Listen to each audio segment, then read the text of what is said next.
कम तो ए to Z study point प्यारे दोस्तों, जैसा कि देख रहे हैं उपायुक्त कार्यालय साहेबगंज से एक बहुत बड़ी अपडेट आ चुकी है आपके लिए।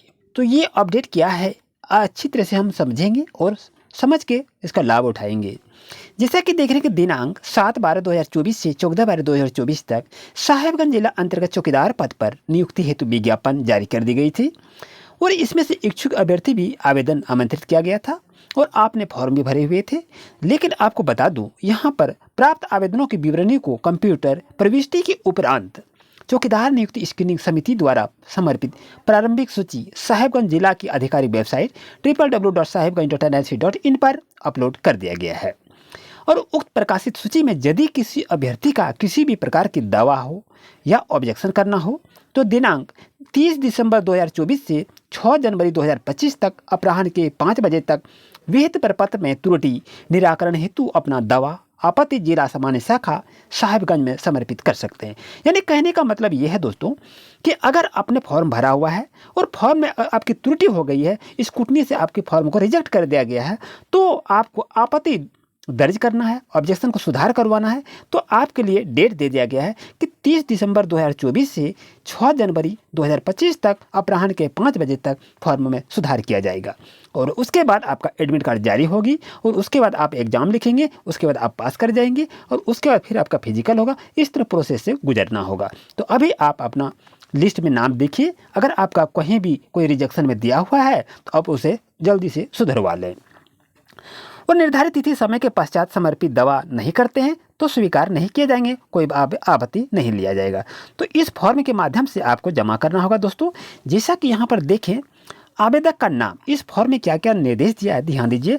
यहाँ पर आप अपना नाम को लिखिए और यहाँ पर प्रकाशित सूची का क्रम संख्या यानी आपका सीरियल नंबर क्या है यहाँ पर लिखिए। आवेदक यानी आपका पिताजी का क्या नाम है यहाँ पर लिखिए। और प्रारंभिक सूची का किस कॉलम में आपत्ति है, यानी कॉलम जो आपका दिया है किस में आपका आपत्ति है, उस कॉलम का यहाँ पर नंबर को लिखना है। और आपत्ति का विवरण क्या दिया है, या तो आपका जाति नहीं है, या आपका फोटो नहीं है, या सिग्नेचर नहीं है, या किस तरह की जो भी आपत्ति हो यहाँ पर आपको लिखना है। और आपको सुधार करवाना है तो सुधार क्या करना है कि जो सुधार किया जाना है उस विवरणी आवश्यक दस्तावेज संलग्न किया जाना चाहिए, यानी जिसमें आप सुधार करना है उसका आपको डॉक्यूमेंट देना होगा। और इस तरह से यहाँ पर आपको साइन करके आपको जमा करना होगा और ये आपका आवेदक का हस्ताक्षर यहाँ पर करना होगा दोस्तों, याद रहे। और ये आपके क्या है, ये सेल्फ कॉपी है। जैसा देख रहे हैं समर्पित किए जा रहे सभी कागजात जितने भी डॉक्यूमेंट दिए हैं सभी को देना होगा। और सेल्फ अटेस्टेड स्व अभिप्रमाणित का होता है सेल्फ अटेस्टेड, यानी अपने से आप सिग्नेचर करके प्रूव कीजिए हम वही हैं। ये आपके लिए आवश्यक निर्देश दिया गया था। जैसा कि प्यारी दोस्तों देख रहे हैं यहाँ पर आपकी सूची यहाँ दे दी गई है और इस सूची के माध्यम से देखेंगे कि आपका फॉर्म कहाँ पर रिजेक्ट किया है, किस किस तरह से कारण है, उसके बारे में हम देखते हैं। जैसा कि यहाँ पर देखा जा रहा है ये आपका है मंडल सोरेन। मंडल सोरेन की यदि हम बात करें इनका क्या रीजन है, इसको बारे में यदि देखें तो यहाँ पर इसका कोई रीजन नहीं है। और यहाँ पर यदि देखें आरक्षण कोटि रिक्त है, ये किसका है, तो इसका यदि देखें दोस्तों ये आपका है शेख अब्बास। शेख अब्बास का क्या है, यहाँ पर कुछ रीजन है तो आप अपना आरक्षण कोटि रिक्त है इसको जाके सुधार करवा लें दोस्तों। और यहाँ पर देखिए ये कहता है डीडी अप्राप्त है, यानी डीडी आप नहीं दिए हैं और इसलिए आपके फॉर्म को रिजेक्ट कर दिया है। और ये है श्रवण ठाकुर, याद रहिए श्रवण ठाकुर का डीडी प्राप्त नहीं हुआ है।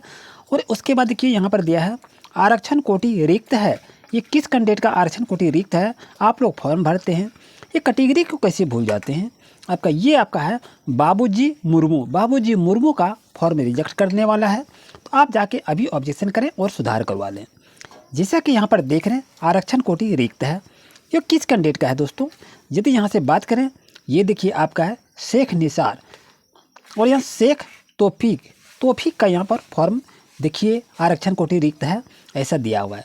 और यहाँ देखिए आरक्षण कोटि नहीं दिया है, ये भी फॉर्म आपका रिजेक्टेड में है, आप इसे सुधार करवा सकते हैं और दावा आपत्ति कर सकते हैं। यहाँ पर देखिए आरक्षण कोटि रिक्त है, ये किस कैंडिडेट का है, तो इस कैंडिडेट की यदि हम बात करें ये आपके सुनील मुर्मू है। सुनील मुर्मू का फॉर्म रिजेक्ट हो गया है दोस्तों, आप जाके सुधार जल्दी से करवा लें। और यहाँ देखिए आरक्षण कोटि रिक्त है, ये कैंडिडेट को दिखा रहा है। आखिर ये कौन सा कैंडिडेट है, तो ये कैंडिडेट आपका दिया हुआ है प्रकाश टोप्पो। प्रकाश टोप्पो का फॉर्म रिजेक्ट में है तो आप इसे सुधार करवा लीजिए। आरक्षण कोटि रिक्त है, ये कौन सा कैंडिडेट है? इस कैंडिडेट को यदि देखें तो यहाँ पर देखिए लक्ष्मण कुमार यादव का फॉर्म क्या है, रिजेक्ट करने वाला है, आप इसे सुधार करवा लें। जैसा कि देख रहे हैं आवेदन क्रमांक संख्या 441 में दोबारा प्राप्त है, तो इसे भी आप सुधार करवा सकते हैं। ये किस कैंडिडेट का ऐसा ऑब्जेक्शन आ गया है? ये आपका है दोस्तों, आप हैं प्रधान बास्की का ये रीजन है। तो इस तरह यदि देखें तो सभी का नाम यहाँ पर दे दी गई है, ऑब्जेक्शन लिस्ट यहाँ पर दे दी गई है, एक्सेप्टेड है। और यहाँ पर देखिए जिस फॉर्म में कुछ दिक्कत नहीं है इसको यहाँ पर खाली रख दिया है, यानी ये आपका सेलेक्टेड है और ये आरक्षण कोटि रिक्त है। तो जितने भी कैंडिडेट हैं अगर इसका PDF आपको चाहिए तो ज़रूर कमेंट करें। और यहाँ पर देखिए क्या कह रहा है कि इंटर एवं स्नातक प्रमाण पत्र की प्रति अप्राप्त है। आप इंटर और स्नातक का मार्कशीट ही नहीं दिए दोस्तों, तो आपका फॉर्म कैसे एक्सेप्ट करेगा? बताइए। आप लोग ऐसी गलती करते हैं, ऐसी गलती नहीं करनी चाहिए। और आपका ये कौन से हैं? ये आपके हैं शिल्पी कुमारी का फॉर्म रिजेक्ट होने वाला है। तो प्यारी बच्चों याद रहिए, आप जाके अभी आप सुधार करवा लें। जैसा कि यहाँ पर देखा जा रहा है जाति प्रमाण पत्र 25/2/19 के पूर्व का है, तो निवास प्रमाण पत्र की प्रति अप्राप्त है।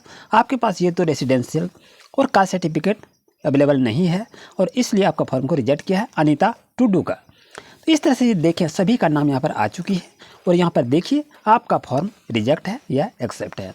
और आपसे रिक्वेस्ट है कि चैनल पर नहीं तो इसी तरह रिलेटेड अपडेट पाने के लिए अभी चैनल को सब्सक्राइब करें। और किसी तरह की असुविधा हो रही हो, कुछ पूछना हो तो व्हाट्सअप नंबर की लिंक डिस्क्रिप्शन में दे दिए, वहाँ से जुड़ के आप सवाल जवाब हमसे कर सकते हैं या कुछ इंक्वायरी हो तो पूछताछ कर सकते हैं। आपसे रिक्वेस्ट है वीडियो को शेयर जरूर करें ताकि सभी को जानकारी मिल सके। मिलते हैं न्यू क्लास में। Thank you.